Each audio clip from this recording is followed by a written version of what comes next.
So what's harder, managing capital or managing culture? Clearly, managing culture is more difficult. I think with capital, you get another chance to correct it.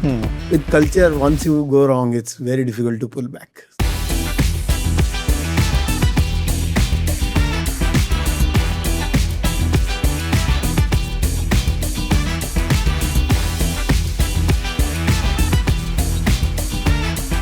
I think I have always felt that you need a strategy, but a good execution is very important. Second, in most organizations, I think getting culture right. I made this statement saying that I am not the sage on this stage, right? We didn't have a strategy in place. I was not compelled to do first 100 days of the CEO. I don't believe in all that. Sometimes words like disruption, transformation are scary words. Yes. I don't like to use them actually in my day-to-day work. You have to keep moving the organization forward, and where legacy is useful, we should leverage it. Where it is not, we should change it. There is a sense of fear around AI. I think one should not approach that AI as a subject with fear. I'll go back, and when branch computerization was happening, there was this wave. But being in as regulated a business as banking, I think you have to think about regulation. We have a deposit market share of close to 18-20% market share in a state of Kerala. Yeah. But having said that, that kind of market share, no private sector bank can claim in any part of the country, any home market. Absolutely. Right? Close to 20% of the remittances that happen into India are routed through Federal Bank. Federal Bank.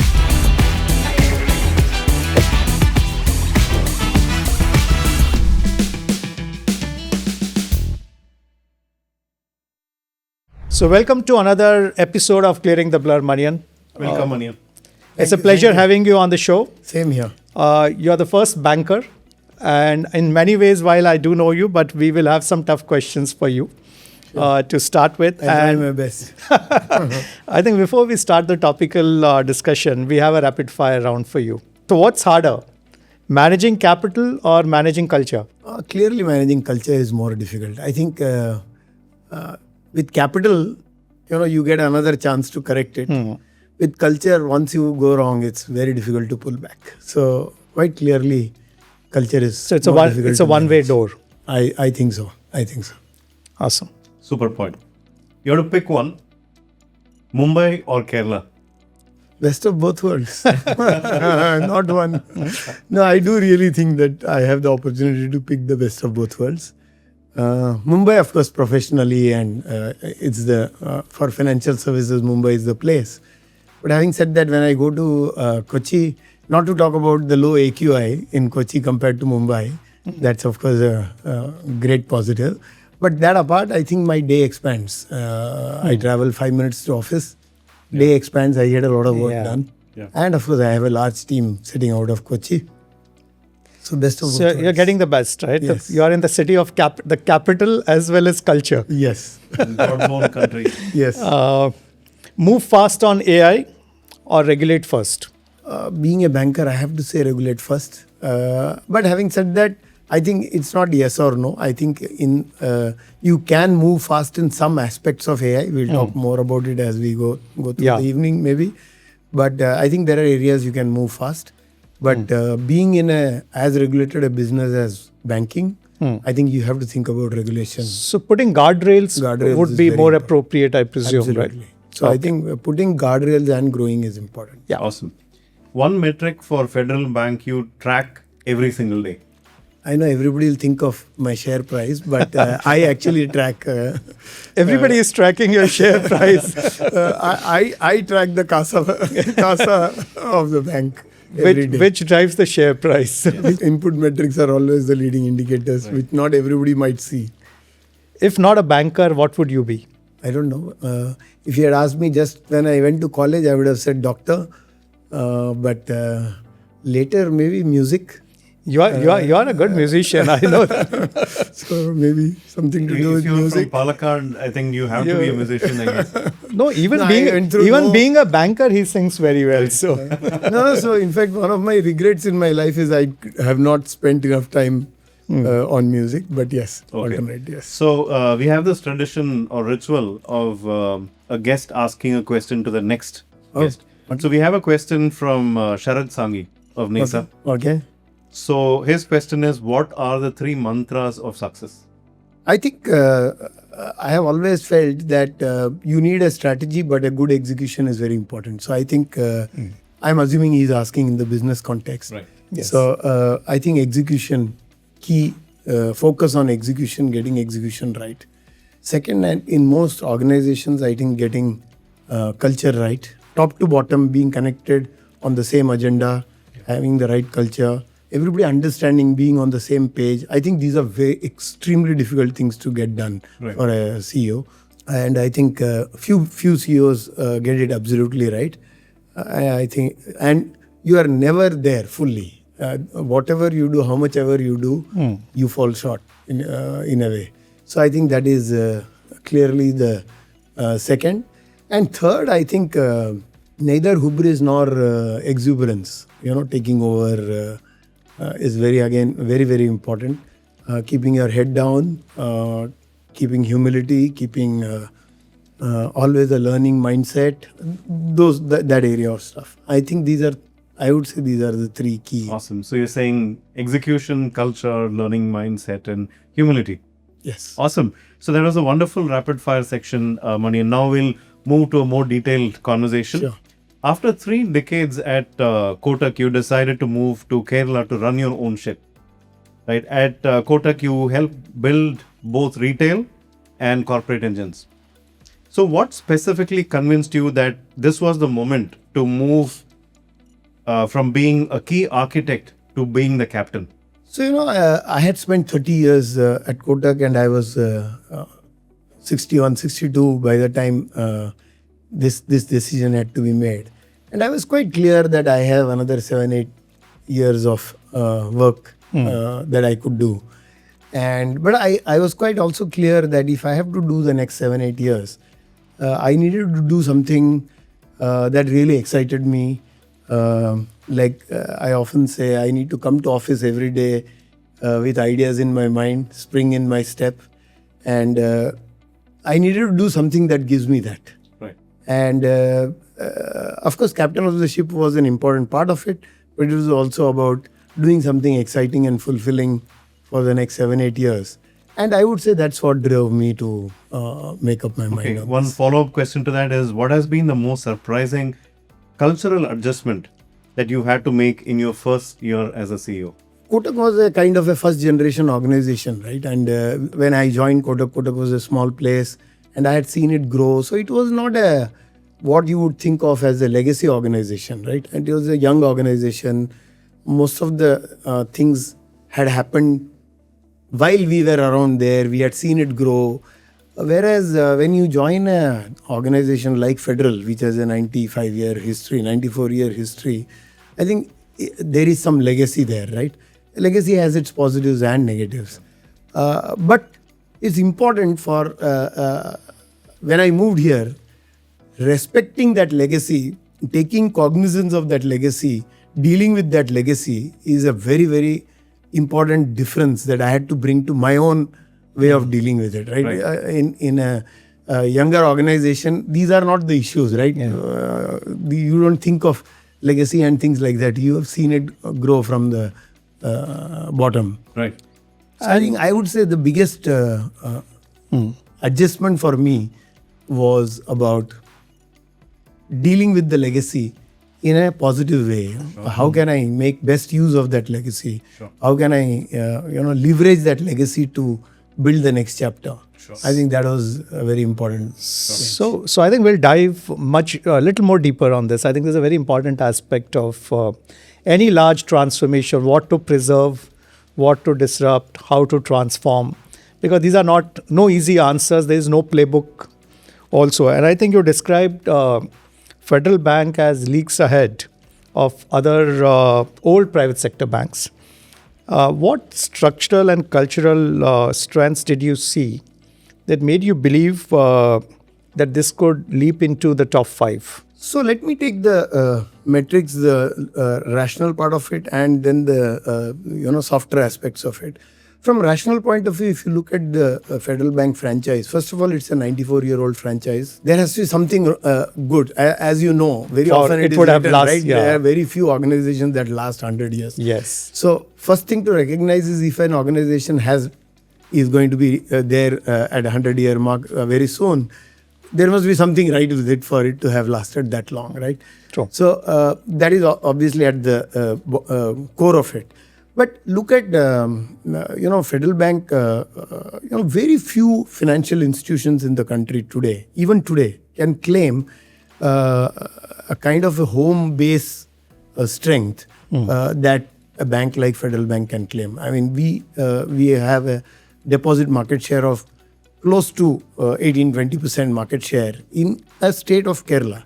Yeah. But having said that, that kind of market share, no private sector bank can claim in any part of the country, any home market. Absolutely. Right? Nobody. Probably the only bank which can claim some market share like this across multiple geographies is SBI, right? And in fact, so in Kerala, Federal Bank is as strong as that. So I think it's a strong home base advantage. And as you would know, banking history says that many large global banks today started with home base advantage in their own countries, their own states in US. And that to Kerala being an overbanked state, you have a advantage. That's even not easier to have over a period of time. So I think that is a big positive. Then coming to other things like, for example, non-resident. I think we have a very large share of the market. We have close to 7-8% of the market. Which again is one of the largest market share that NR deposits any bank in India can have. We are also, probably most people don't know, we are also the largest private sector bank in gold loan business. Of course, there are some NBFCs and some public sector banks which are larger, but we are the largest private sector bank in gold loan business. We route close to 20% of the remittances that happen into India are routed through Federal Bank. Federal Bank. So it's again. So these are the places you are disproportionately large compared to I your. I think the franchise has some very innate strengths, and in the last few years, it has tried to make a bigger presence outside Kerala. Now, of course, 60% of its network has come out of Kerala. So I think it is growing beyond the Kerala borders, but I think innately the franchise is strong and it is a consistent franchise. It has. If you go back and look at it, the platform could have done better, but you can't fault it for some consistency. It consistently delivers over a period of time. So there are lots of positives that I saw. And I also saw the possibility of, taking this to the next level. And I think it gives it a good base. How to leverage this base and take it to that 5th position was what excited me. In banking, I feel this longevity is good because people want to believe that this bank will exist for a long time. I know Standard Bank has a tagline, I think they call it here to stay or something like that. They are probably a 100-year-old organization as well. Right. No, I think banking is a business of trust. Stability and trust, I think, is the core tenet. Very important. That's what brings customers to banks. So it's very important. You don't want an adventurous institution. Absolutely. But I think just taking this forward, Manian, like you mentioned, you called your tenure as a continuum of work started by your predecessors. And I think that's very amazing that not just valuing what predecessors did, but also I think in practical terms, your strategy is about defining what you want to preserve, what do you want to grow, and where and what to disrupt. Right. And I think you are looking at each aspects of this as you are shaping Federal from where the firm is. Right. How different is the mental shift between building vertical within a systems versus owning the entire franchise balance sheet? So, like you rightly said, owning a franchise and entire balance sheet, entire firm is obviously a higher responsibility, but more importantly, the width of that is what excites me. When I came here, there are two ways of looking at it, saying that, okay, let's find whatever is wrong and let's fix it. Right. But like I said earlier, every legacy has some negatives, some positives. And I think as long as you respect the positives of the legacy, I think it's important that you bring that to the table so that the team gets aligned to that. They see positivity in that respect. And of course, every decision has a context, and all of us know that all my predecessors would have taken some decisions in their times, in their context. I think it's very easy to go back and say that why are we doing this, and is that wrong? I don't think it works like certain things worked well at that point in time. So what works at what point in time is different. And therefore, the way I look at it is whatever is positive, let's leverage that. Whatever is takes us ahead, if we have to change certain things, we should change it. So by respecting legacy, I don't mean status quo, create status quo. I think the balance between respect for the legacy and to create what will serve us well in the future, both are important. Legacy is important, future is as important. And communicating the vision back to the teams. Yes. And building that belief that yes, we are not disrupting, but we are transforming for better. So, that's, I think words like, sometimes words like disruption, transformation are scary words. Yes. I don't like to use them actually in my day-to-day work. I think you have to keep moving the organization forward, and where legacy is useful, we should leverage it. Where it is not, we should change it, and our purpose should be to move forward the organization. And I would say that taking the organization forward is the need. Disrupt, transform are all buzzwords. But this is, Manian, what defines the culture. What you just said. I mean, if I am part of that team, and if I'm listening to a CEO say that, I know what you believe in and how I can contribute towards that. In fact, I when I joined the place, I made this statement saying that I am not the sage on this stage, right? Okay. Let's discuss. For the first till February, I joined in September. Till February, we didn't have a strategy in place. I was not compelled to do some 100 days of the first 100 days of the CEO. I don't believe in all that. I don't think they are relevant. I think I spend my time in what I call listening to us. Listen to people. I think a lot of people know what the organization needs to do going forward in the organization. So I think leveraging the collective intelligence of the team was more important. And that's what I would say I spent my first 5 to 6 months doing. And these are things that I would have. So leadership on the ground with the people and understanding and taking them along. Listening is a good keyword, right? You didn't go there saying I know it all. Yes. But you went in saying, okay, let's collectively figure it out. Any examples of other companies where they were dealing with this tradition or history and modernity? Any examples that you looked at maybe globally or in India? Not really. No, I wouldn't say any example really drove my thinking on that. My thinking was quite clear that I wanted to be very acutely aware of the fact that no two organizations are alike. And if I just try my old tricks at the new place, it may not necessarily be a recipe for success.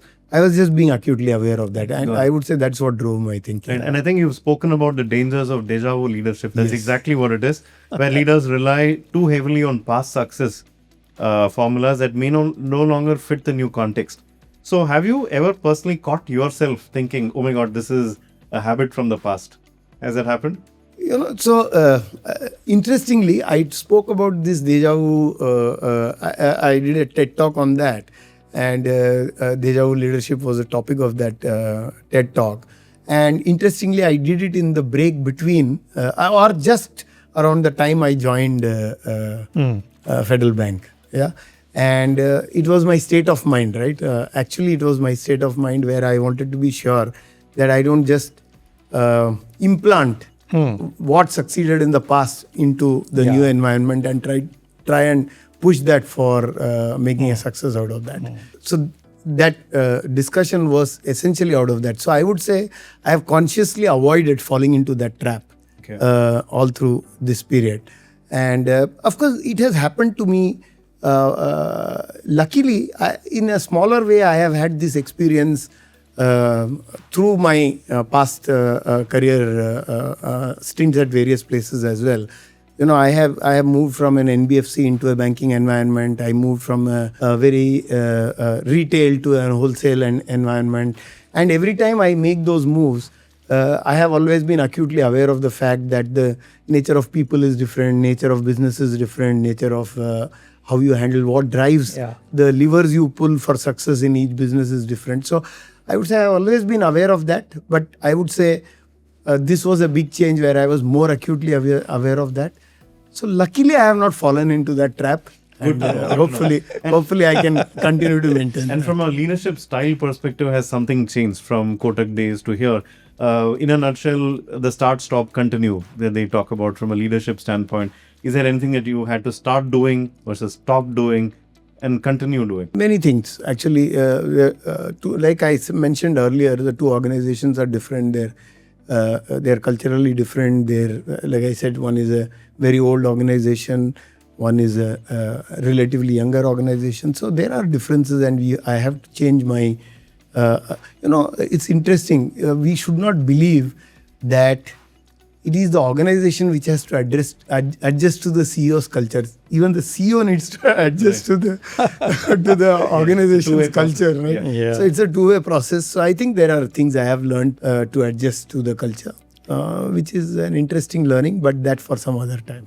So Manian, you argue that the experience is like an old alarm clock, reliable, but sometimes waking you up to a world that has already changed. I think that is a very, very interesting statement and very relevant in today's time. Yeah. Also, we are today, I think, living in an era where there is a lot of technology hype versus the challenges of measurable impact around that. So the fear of falling on the technology trap, even though you are not using an alarm clock and you move to a smart watch, but somewhere you end up thinking just because you have a smarter gadget, you probably know the time better. In banking today, and I think AI, fintech, digital lending, a lot is happening. And I think a role of a banker today is probably far more complex than it ever was. And I keep seeing it because you are managing with growth, you are managing with revenue, you are managing with stakeholders, you are dealing with day-to-day compliance, risk, regulation, profit, returns, depositors. I can go on, and I'm sure it's a complex role as a CEO and leading a bank in today's time. How do you balance different aspects between risk, growth, compliance, and obviously staying relevant in technology era? So, one of the things about this thing we talked about, you get up and find that the world has moved. I think that has to do with agility, right? I think I tell my team always that we need a AAA bank. And I say AAA, there is a financial AAA, yes, but there is a cultural AAA. Okay. Right? And cultural AAA, what I call is alert, astute, and agile. Right? So, alert, agile, astute. When I say astute, of course, you want to make profits. There is a set of stakeholders who need you to be astute, invest capital correctly, produce the right returns, make the right profit risk trade-offs, risk return trade-offs. Those are the parts of being astute. Yeah. The alertness is, of course, the risk aspect of what. So the points you were making, right? The alertness is the compliance risk part of the business where you need to remain alert. One mistake can really derail you, right? So that's the alert part of it. And the agile part is when you keep up with the world and you're moving technology is one of those things where you, of course, it has to do with other practices, best practices that you follow, all of that. Yeah. And technology is, of course, one of them. It's also the way you operate and respond to various things. Operating models and things like that. So, of course, the agile is all that is part of agile. Right. And tech is, of course, clearly one part of it. I think there is no choice in a business like banking. Of course, it's true of many businesses, most businesses, but banking probably is being a highly leveraged business and where there is a lot of trust involved and a lot of stakeholders involved. I think managing all the 3 A's is important, and all the aspects you mentioned somehow or the other. You have to drive at a reasonable speed without causing any accident. Yes, so I think along the way. The key thing is exactly that. So I think you have to do a balancing act. All 3 need to be managed, and the question is how fast can you go, keeping all 3 in balance, and that's what I think is the art of managing the organization. Also, I think you advocate of a quantum leadership, being an expert and novice simultaneously. Yes. I think that was again a very interesting Yes. take. What does it look like in a boardroom decision where ambiguity carries real financial consequences? No, so I'll give a very layman example. I don't think many of us are or feel ashamed of asking our 16-year-old son to do something on a gadget which we can't do, right? We feel quite comfortable doing that, and we feel quite proud of doing that, right? So what are you? You are a novice and that guy is the expert, and that happens. Why should that not happen in an organization? The fact is, even when I went to college, vis-a-vis later, when younger people came, there are new subjects they learn which I didn't learn when I went to college, and that must be happening every 15 years, every 20 years. That must be happening, right? So I think there are new skills younger people bring, and I think there should be no problem in being a novice in front of some of them and learn from them, and yet certain things better. Your experience teaches you something. So if you strike the right balance in making sure that your experience is brought to the table for the right reasons, and yet you provide enough space on the table for the others who bring better expertise. You are not necessarily the expert on every subject. You are not the only expert in the room. I think it's very important to have that humility, to have that. And a lot of times your experience may not be the relevant experience in today's time for all you know. It worked in a different I think context. It's important to mix the two, and that ability of any, not only the CEO, of any senior person to bring the balance between experience and being a novice is very important. I think that's again a very important aspect of a culture in an organization, because when people sitting on top only have experiences or a skill of a certain type, and if you don't bring in the next set of skill sets and blend it together. And your mindset is hierarchical. Absolutely. If hierarchy is everything and only the hierarchy speaks, then you have those problems. So organizations do what is called as reverse mentoring, where senior leaders have to listen to young people because they are digitally native. Most of them are AI first, which maybe the senior leaders are not. There's so much that can be learned. And I want to say something about the AAA as well. As you were describing that, I got reminded of a talk by somebody from the armed forces. They deal with VUCA all the time. We don't know where the gunshot is going to come from. And they have institutionalized what is called as the OODA. I think it's observe, orient, decide and act, and then you observe again. So it's a loop, actually. It's called the Buddha loop. So it sort of reminded me of that, where you have to be alert. Alertness is, being aware of the external environment, and then astute, because you have to make a decision end of the day, and then be agile, because your decision can be good or bad, but how do I recover from there? I think that's a pretty powerful AAA framework. Cool. So you also speak about freeing the branch. Right. So where does that idea come from? And when you were speaking about this inside the organization, was there some level of resistance to the idea? Can you walk us through what the process was like? So the idea of free the branch is that the branch is the storefront of the bank, and it must primarily be focused on acquiring and servicing clients. Right. Finally, it should be customer focused. And of course, that will result in better sales, cross-sell to the customer, right? So the primary objective of the branch should be that. And we should take away all the other activities which can be better performed at the back end or at premises which are cheaper. Cheaper is not important, but people who are more narrowly skilled, because here their relationship is a softer aspect of managing the relationship at the front end is important, right? And that requires different kind of skills compared to processing and things like that. So processing and all can be done at the back end, and you can get the benefit of scale, get the benefit of repetitive, making it more efficient and things like that. So the idea of free the branch was primarily driven by that I think we need to acquire. If we want to grow, we have to acquire and hold relationships with clients or customers, and we have to accelerate that pace. So that was the idea of doing that. The good and bad of when we started this process, I didn't start with this. I didn't come here and start with that assumption. Actually, I told you about the listening tours that I undertook.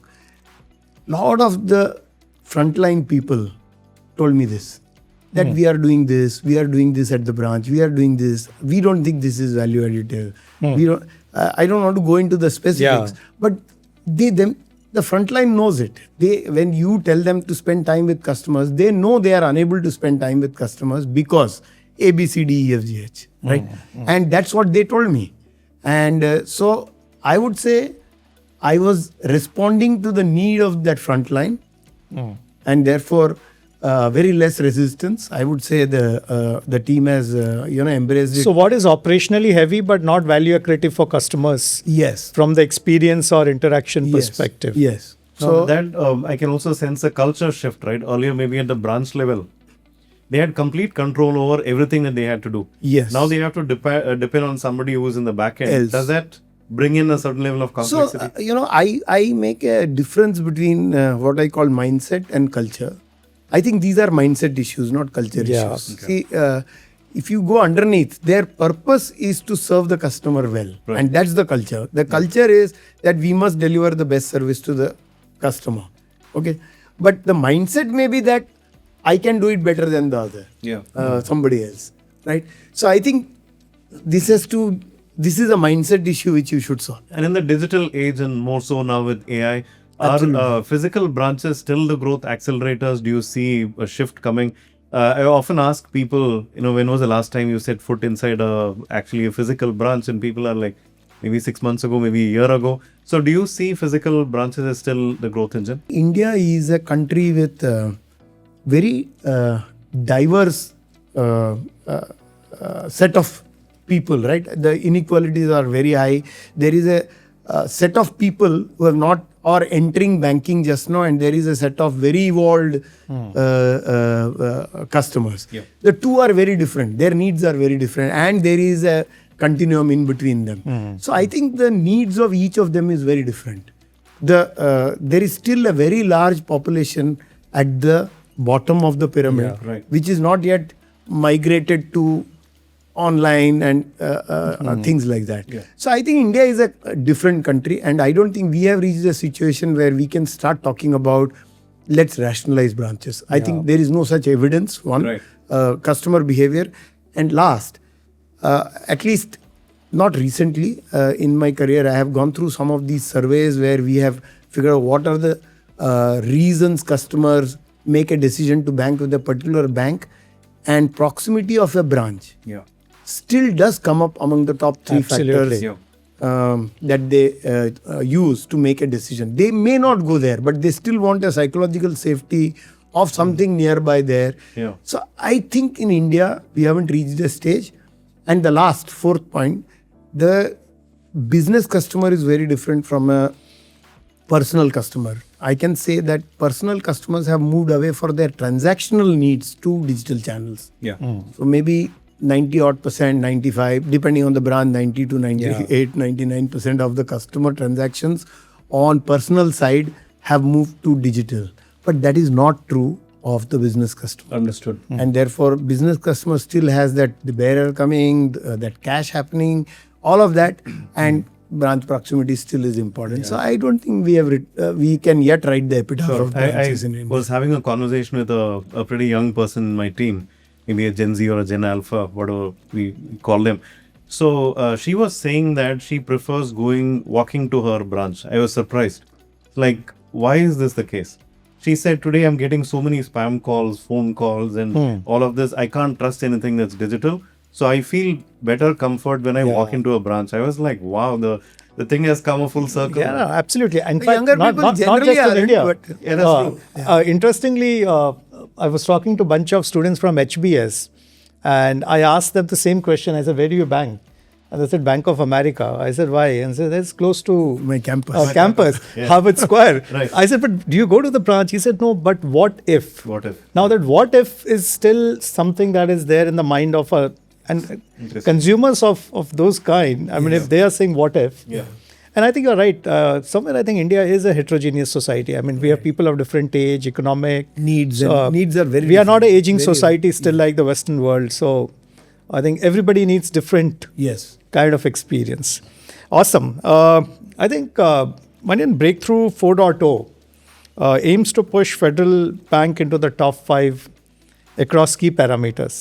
I also did one chat GPT query incidentally on that just to figure out what does that mean. But is this transformation primarily about balance sheet redesign, distribution expansion, cultural reset, or capital allocation discipline, or what else? I would say, we have to do all of those as we go forward. We have to do all of those. It's not one or the other.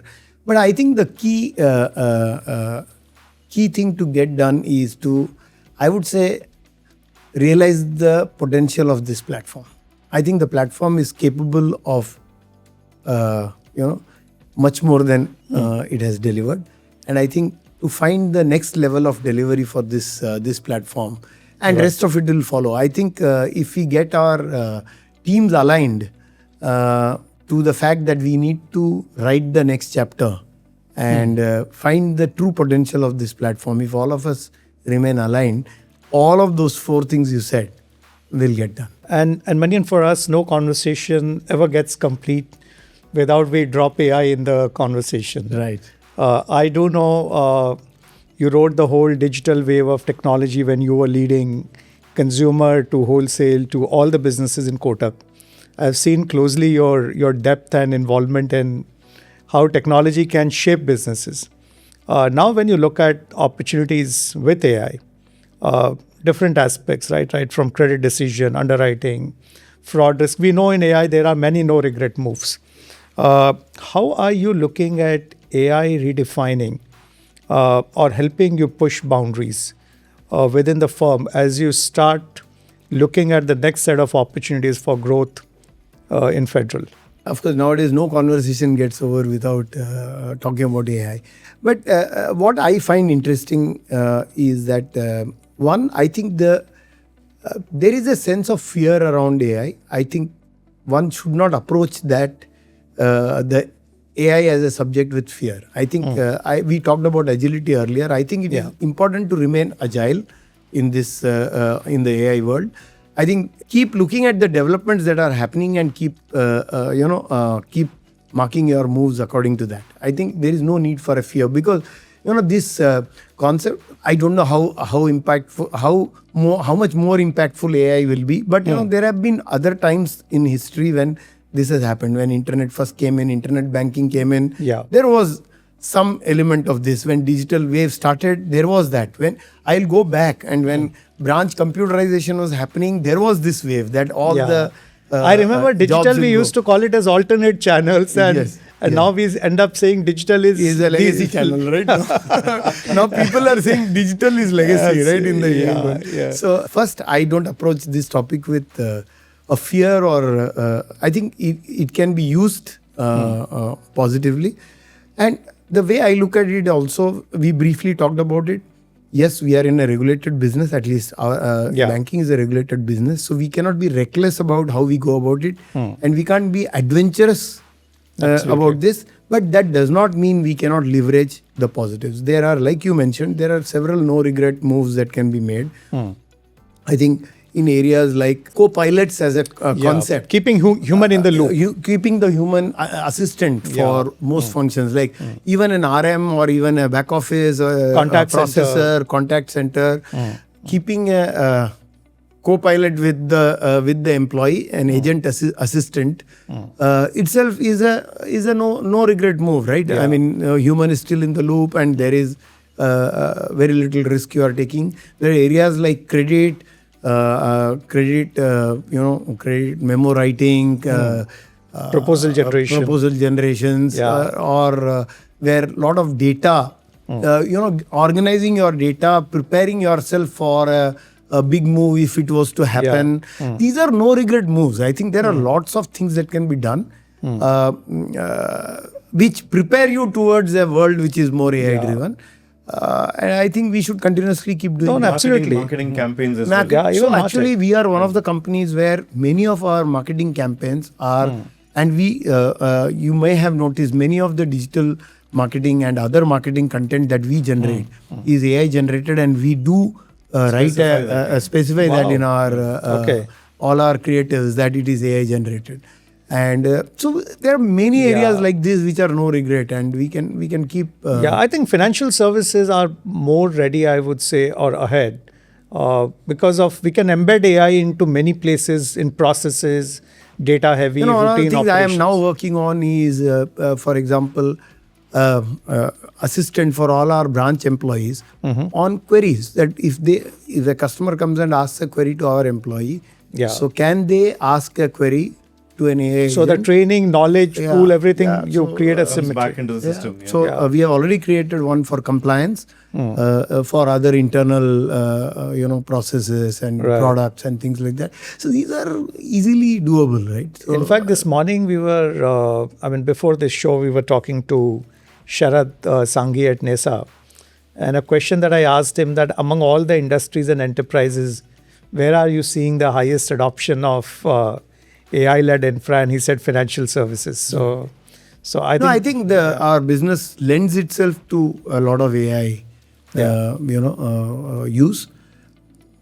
We have to smartly do it without fear, without being adventurous, at the same time without having the fear of. That's a great attitude towards AI. So in commercial banking, stress signals are often very subtle, right? So it's not very in your face. For example, cash flow volatility or sectoral shifts, GST data patterns, repayment behavior, or even supply chain disruptions, right? Traditionally, these early warning systems relied on lagging indicators. Now with AI, are you able to catch some of this early on so that the entire system is safe? And along similar lines, what sort of risks do you worry about? While it's good to be optimistic about AI, don't fear AI, are there things that keep you awake when you think about AI? The areas you mentioned are, again, I also said that, there are credit, risk, fraud, underwriting. All these are areas where AI, I'm sure, very soon we'll be, we'll keep making progress. We've made some initial progress in these areas, and obviously there'll be progress in these areas.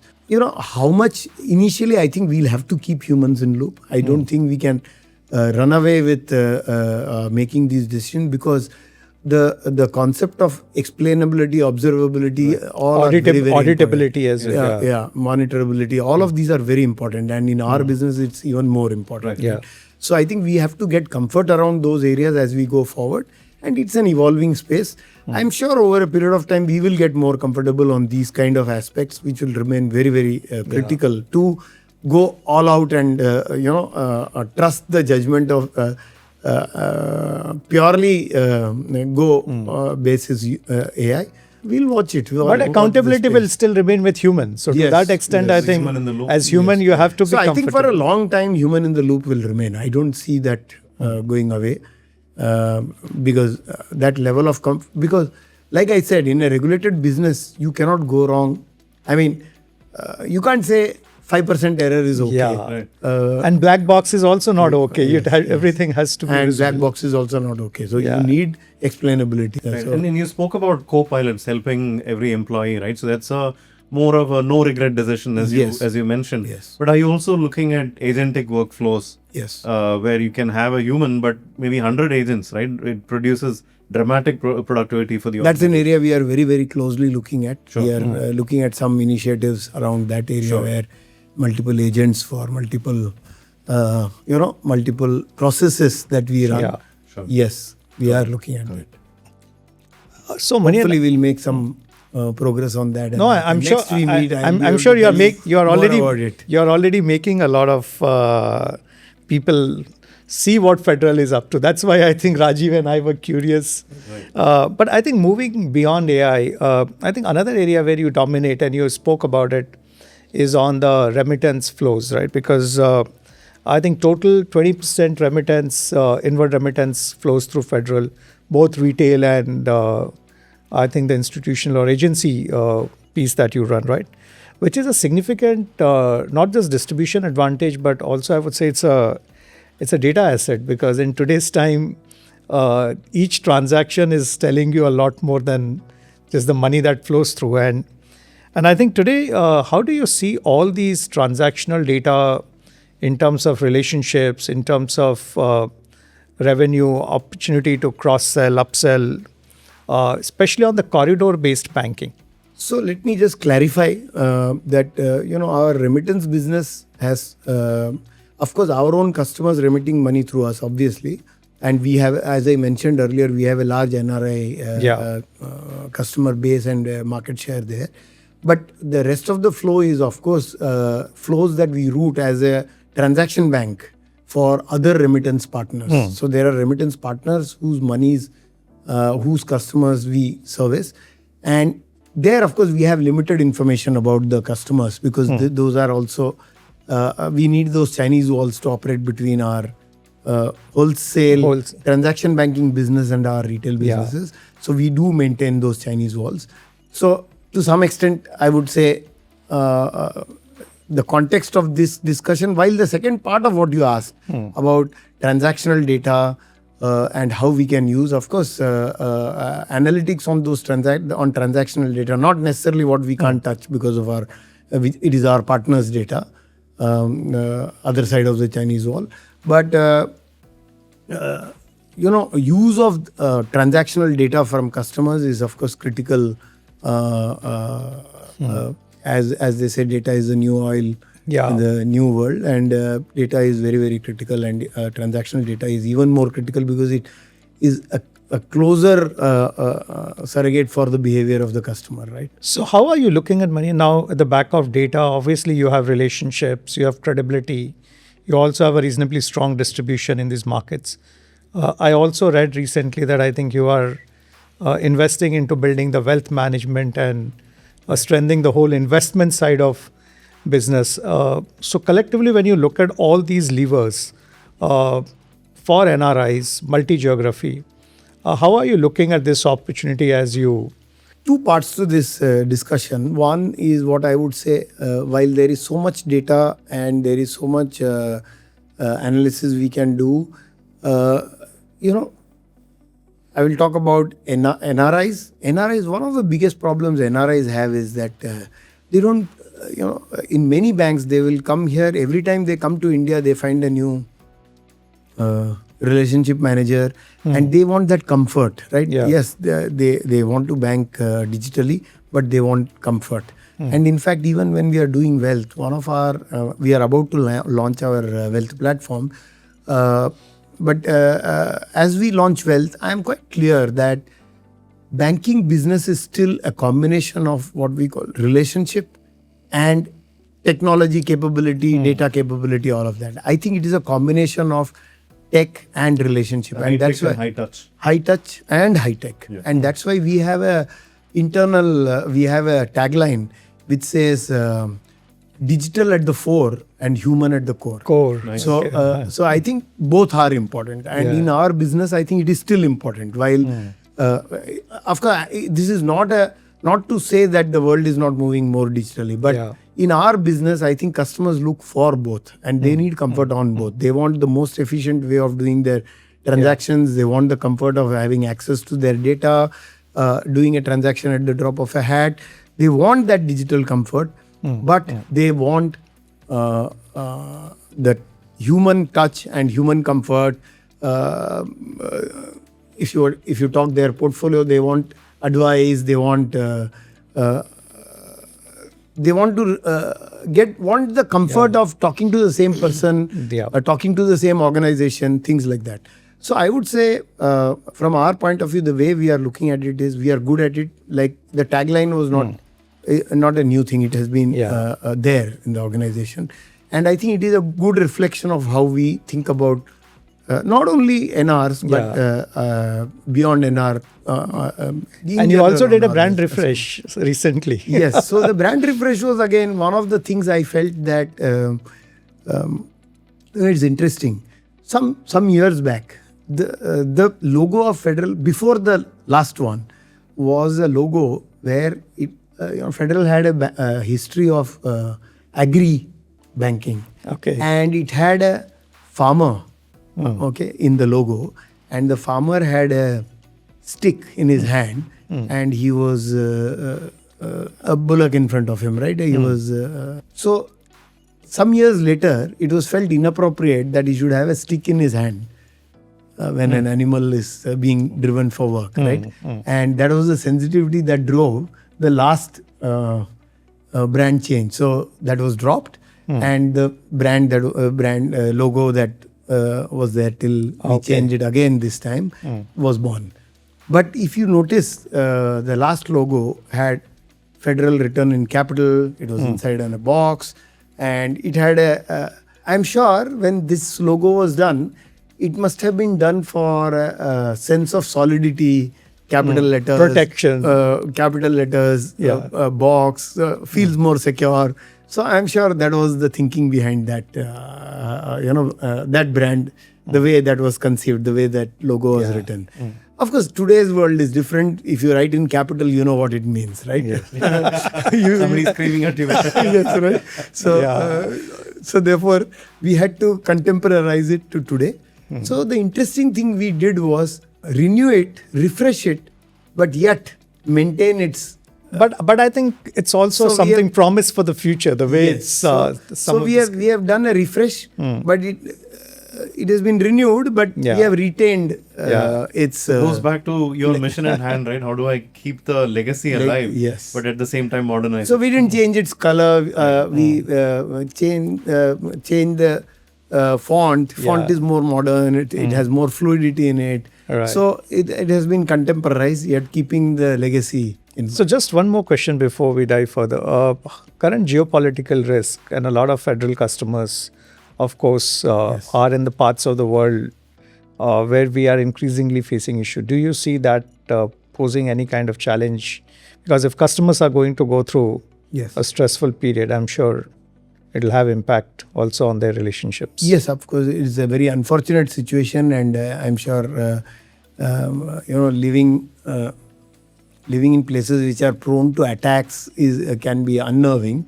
And of course, we are in touch with our teams there. We are in touch with, luckily, we have not yet heard any of our customers or team affected or seriously affected. But having said that, yes, these are important developments over a period of time. I'm hoping that this is a passing phase and things will get back to normal. Reality is geopolitics is going to remain we unstable. Are going through a very risky. It has its opportunities, it has its threats. Opportunities in the sense, I am hoping that Federal Bank will be a safer custodian of people's money back home, and more people will send money back home. But having said that, I think that's the situation per se is not a positive, and absolutely. I think we have to remain sensitive to that. Hopefully things get back to normal, and we are hoping that by the time we release this episode, things are quieter. But it's a tough time. So I want to go back to what Deepak was asking about the data part, right? So while back in the day when at Nallscape we did some work for Kotak Bank on digital upskilling, one of the biggest takeaways that I had was how the bank was looking at data. So the key takeaway for me is there are 3 levels of data one needs to think about. There is core data, which is about your customer, what are they doing. There's transaction data, and then there is behavioral data or metadata on top. Right. How critical is it from a banking perspective to own all 3? The reason I'm asking is today you have, let's say, Google or an Amazon, land grabbing the behavioral aspect. They are living with us pretty much, right? Does that give them like enormous advantage when they can get access to our transactions and they know who we are? So it seems like the top-down approach gives them like, super advantage. How do you think about at a bank like Federal where you can own all the 3 pieces? No, so yes, on the top level, the ownership of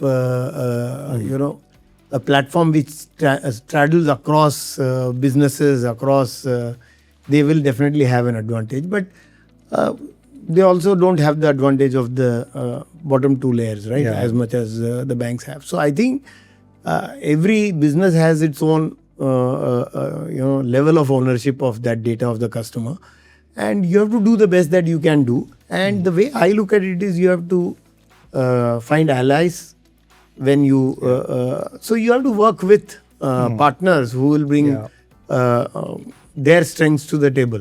So whether it is platforms or other businesses, I think you have to find allies. Yeah, and in a data privacy now regime, it would become even more responsible for any data Absolutely. fiduciary So, about how they deal with this data. Absolutely. And you find allies who will protect the privacy and still work with you to maximize the opportunity. Got it. One of the pet peeves I have about banking in general is the relationship manager who keeps changing every month, every quarter. And you spoke about how, especially for non-residents, right, when they have that one need which is critical, they can't get this done through a high-tech channel, they pick up the phone and some new person is there. Now, I guess one of the advantages you have is that you have only 2 to 3% attrition. Yes. Is that like an enormous strength that you have? I think compared to, I think I've heard you say in the industry that's the attrition per month. Yes. For most. Yeah, even more. And you have 2 to 3% in a year, right? How are you leveraging that firstly, right, as an advantage to give that sense of stability for people saying this person will be around, right, to help you? I think it's a humongous opportunity for us. I think it's a huge strength, and I think customers who bank with us can get the comfort that their, like RM is not changing every 3 months, 4 months, and things like that. I think it's like I said, ours is maybe getting more tech business, getting to be a more technology-oriented business, but relationship still remains very valuable. Very valuable part of our relationships with customers. It is very, very important.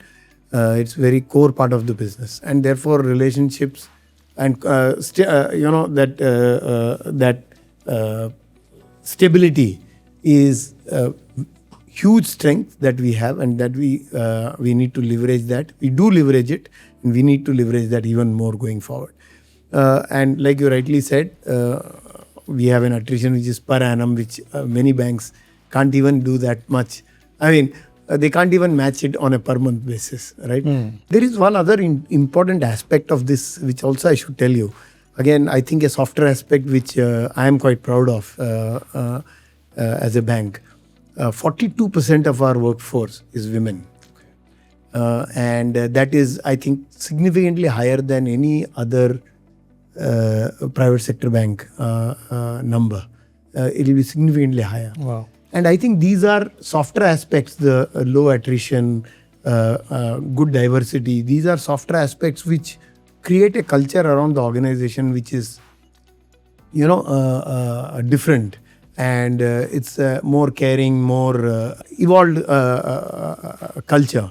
And I think these reflect not only in internal relationships, but with customers as well. Awesome. I think they spill over to the customer relationships. Right. And I think it's a great positive. We have to retain this advantage as we go forward. Awesome. As we grow the bank and the numbers rise. I think this is one thing that I would love to preserve. Awesome. Out of our legacy. Right. So the other side of stability is change, right? Yes. So how do you, again, this legacy versus modernization, stability and change, finding the right balance, I think, is the key. Absolutely. So are there challenges that you have with having long-timers in the system who are used to doing things in a certain way, and now you bring in AI or digital or whatever it is? What sort of upskilling do you think people need, and how are they reacting to it? Even before upskilling, I think first, Rajiv, what is important is to get everybody on board that these are changes we need to make, and these are what will drive the organization forward, and it is interest of the organization, and therefore it is in our interest to do that. I think once you have the buy-in, I think it's you can expect a person who has lived with the organization for longer to be more loyal to the organization. Right? Yeah. If I can take a risk, with a person who has lived in this organization, lived half his life in the organization, is likely to be more loyal and therefore likely to have the interest of the organization at the core of his heart. So I think it's a positive. If it is, if you can shape the right narrative, shape the right thought process, get them to buy that, I think people who have longer tenures in the organization can be made to believe that we need to make these changes in the interest of the organization. And I think that if that is the process you follow, it may be slightly slower, but I think it is a far more sustainable way of more durable way of sustainable way of doing that. And actually, I think there is an opportunity here. I'll give you an example. Many organizations would, in banks, tellers are authorized to do certain transactions without approval, without further approval. They can make the transaction and check the transaction. Right? In which organization can you make that limit higher? An organization where there is stability of the workforce, right? People who have stayed with you. And what does that do? Straight away improves customer service at the counter. That's right. Because a larger transaction can be made and approved by that person. So without a handoff to somebody else, the transaction gets done. It improves service. So I think there are opportunities like that in a organization where people have spent long tenures.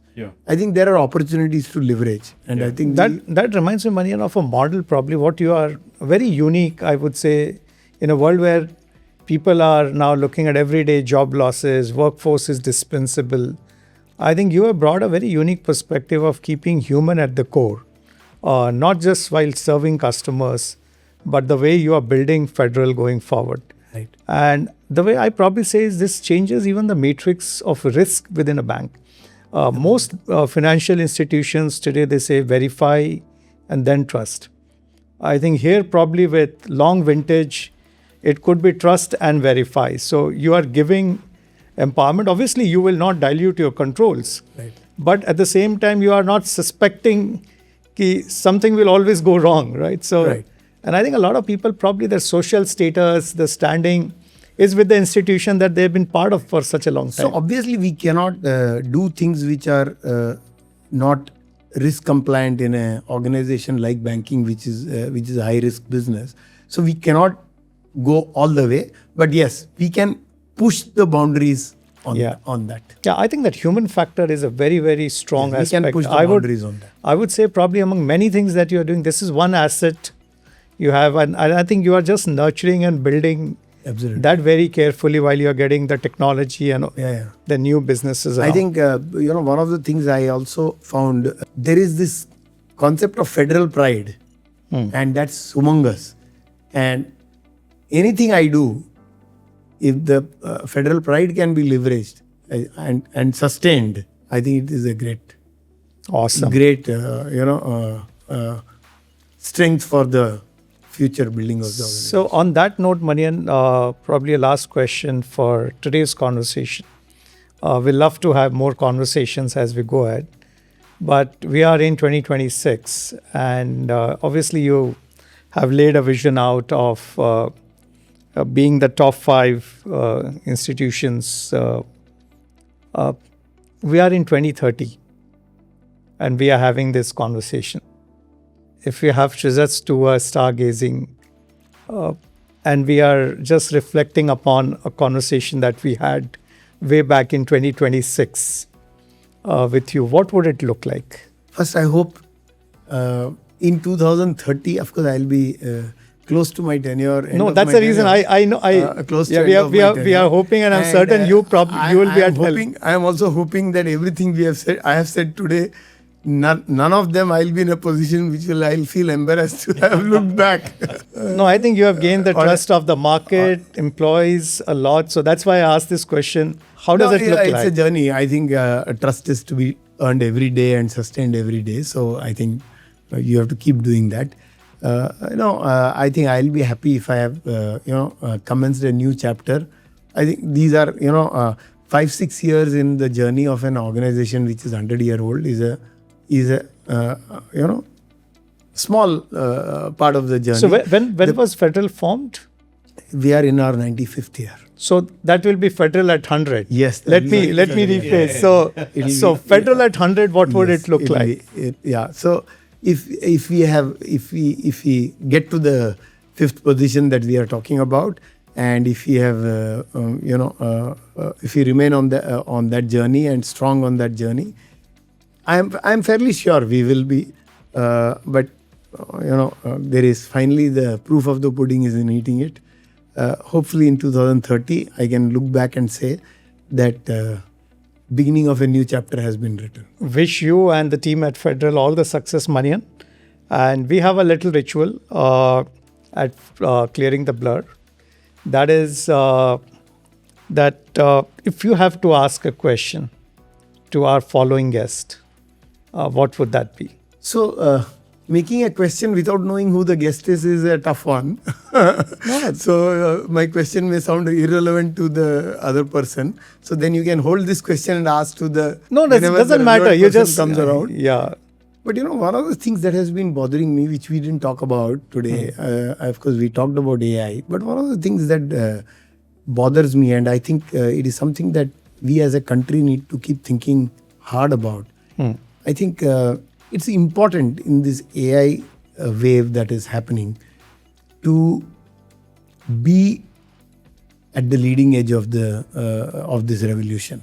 I hope it doesn't happen, but I worry about the fact that we will catch the lowest value chain or lowest part of the value chain or very capital intensive part of the value chain in this development. Like for example, data centers is fine, but data centers is the most capital intensive part of it, right? You have to build beyond that. And so we must have a value proposition beyond that. Yeah. Coders was the lowest value chain of the technology world, right? Again, if we use the tools of others and do the coding in the AI world or following the internet era playbook into the AI space. Yes, if we do that, that worries me a lot. So what should India do, both the government and the businesses do? To not fall into this trap. Awesome. That's a great question. I think, because some of our earlier conversations have been around the whole sovereign AI model. What is the roadmap? Localizing data is not the only thing about being sovereign, right? And there is much more to being that sovereignty. The model, the application, and how do you... So if the models are going to come from outside, applications are going to come from outside, we are going to just use them and create our... then we are still catching the lower part of the chain. So in fact, that's becoming clearer is that it's not just a software story this time, it's hardware plus software. That combination is very important. And so far, we've not been a great hardware nation. I think Dr. Ajay Chaudhary was on our show. Yes, I heard that. I heard that. I think the chip, fabrication, the quantum, I think a lot of things have to come together. Yes, I think we need to bring that together, and there has to be some way we as a country have to, gather our act together. Yeah, absolutely. And not be left behind. And this is an opportunity to leapfrog. Yeah. So a few things that we also learned through all these conversations is firstly, being product minded. Right? Otherwise, there is heavy reliance on services. And today, you see what's happening with Cloud Code saying, I can do COBOL also now, and IBM tanks 20%. Right. So because of that, I think... And at $200 a month. And you don't want to be the service center for the world now. So I think we have to move from services to the product and build product for the world rather than, I think, serving the world. Right. So I think we have to, as a country, how can we do that? I think that should occupy the mind of the policymakers, the top businessmen, the entrepreneurs. No, it's so right, Manian. And I think some of our idea of this conversation has been to bring in the right dialogue, insights, to see how do we become a country where we are not a consumer of technology, but now are shaping and becoming a relevant power in the way how technology would define and shape the world. So this has been an incredibly rich conversation. Thank you so much for all the insights. Few key takeaways for me. I think you've got amazing building blocks. This, as I'm listening to you speak, I think the people, process, technology, if we can use that frame. The people side of the equation is incredibly strong at your end. So the 2 to 3% attrition is just jaw dropping. And the kind of culture that you are trying to bring together, right? Right from your listening, days when you went and asked people what should be done. And change, per se, humans are not averse to when change is done to them instead of along with them. I think that's the difference. Yes. Seems like you are doing the change along with them, listening to them and asking them, hey, what do you think should change? I think those are great people practices. I'm going to take away a lot of that. And of course, with technology, I think many of the points that you made make absolute sense. And here's wishing you and the team at Federal great success 2030. I think we'll toast to the fact that you are in the top 5. No, and I think, Manian, having seen up and close your journey and having had the privilege of working with you for more than a decade and a half, I think it's so awesome and inspiring to see your day zero energy is so contagious. And I think you have embarked on a journey of a transition, I would say, and not just transformation.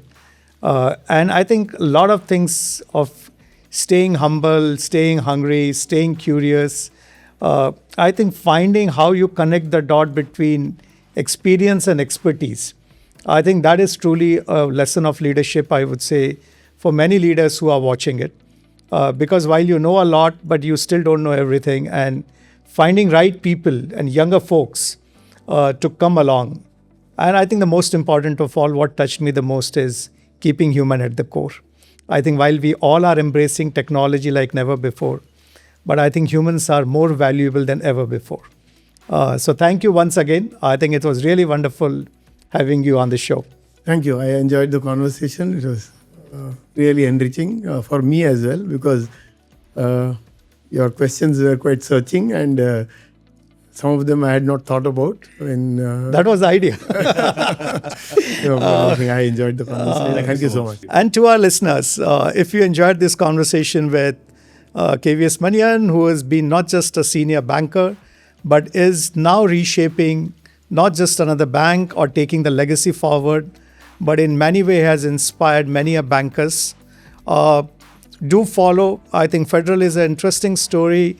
That is not just playing in the stock market, but I think it's getting a lot of attention from across. And I hope this conversation could throw more light on not just how Manian is thinking about it, but how he's thinking about Federal Vision 2030. We just extracted that out of him.